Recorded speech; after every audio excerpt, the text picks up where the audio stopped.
Cyber crime ଆଜିକାଲି ଦୁନିଆର ଏକ ବଡ ମାନେ ଅପରାଧ ଭାବେ ଆମେ ଦେଖୁଛୁ। ତ ଯଦି ଆମେ ଏଇ ଅପରାଧକୁ ଯଦି କିଛି ବ୍ୟବସ୍ଥା ନ କରିବା ତା ଉପରେ କି ମାନେ ତାକୁ ନିରାକରଣ ପାଇଁ ଆମେ କିଛି ନ କରିବା, ତେବେ ଆମ ସୋସାଇଟି ଧୀରେ ଧୀରେ ଆମକୁ ନଷ୍ଟ ହେଇଯିବ। ତେଣୁ ଆମେ ଚାହିଁବାନି ଯେ ଆମ ସୋସାଇଟିରେ ଥିବା ଯେତିକି ମାନେ ଟିକେ ବୟସ୍କ ଲୋକ କି ଆମ ନାରୀ ମାନେ ସେମାନେ ଏଥିରେ କିଛି ଅସୁବିଧାରେ ପଡନ୍ତି। ତେଣୁ ଏଇ ଯୋଉ ପ୍ରୋଗ୍ରାମ ଟା ହେଇଛି ଏହା ଏକ ବହୁତ ଭଲ ଇନିସିଏଟିଭ। ତେଣୁ ମୁଁ ଏଥିପାଇଁ ଧନ୍ୟବାଦ ଦେବି ଆମର inspector madam. Keonjhar police Anandapur ଥାନାରୁ ଆମେ କିଛି ପୁଲିସ ଷ୍ଟାଫ ଟିମ୍ ଆସିଥିଲୁ।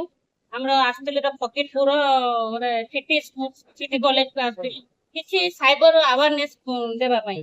ତ ଆଜିକା ଡେଟ୍ ବହୁତ ଠକେଇ ବହୁତ ଆଗକୁ ଗଲେଣି। ତ ସବୁ ମାନେ ନିତିଦିନ ଠକେଇ ଚାଲିଛି। ତ ସବୁ ମାନେ ଓଟିପି ଦେଇ ଦଉଛନ୍ତି କି ଆମେ ଏଠୁ କହୁଥିଲି ତମ KYC ଅପଡେଟ ହେଇନି, ତମର ଓଟିପି ଦିଅନ୍ତୁ, ତମର ଏଟା ବ୍ୟାଙ୍କରୁ କହୁଥିଲି ଏଟା ହେଇନି ସେଟା ହେଇନି, ଆଉ ଏଟା ଦେଲେ ଆମେ କରିଦେବୁ ନହେଲେ ବ୍ୟାଙ୍କ ଇଏ ହେଇଯିବ। ସେଇ ଟାଇପର ବହୁତ ପ୍ରକାର ଠକେଇ ଆଗକୁ ହେଲାଣି।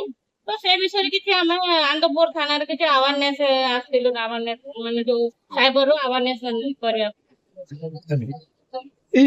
ଯେ ଆମର ପୋଲିସ ଷ୍ଟେସନରୁ ମାନେ କହୁଛନ୍ତି ଆମେ ପୋଲିସ ଷ୍ଟେସନ କହୁଛୁ ଏତିକି ପଇସା ଦିଅନ୍ତୁ କି ଏଟା ହେଇଛି ଅନଲାଇନ ଆରେଷ୍ଟ କରିବେ କି ବହୁତ ପ୍ରକାର ଏମିତି 2 ଦିନ ହେଲା ବହୁତ ଠକାମି ଚାଲିଛି। ତ ସେଇଟା ନେଇ ଆମେ ଆସିଥିଲୁ ଆନ୍ଦପୁର ପୋଲିସ ତରଫରୁ ଆସିଥିଲୁ ଆମର ଫକୀରପୁର ସିଟି କଲେଜରେ କିଛି ଆୱାରନେସ କରିକି ଆଉ।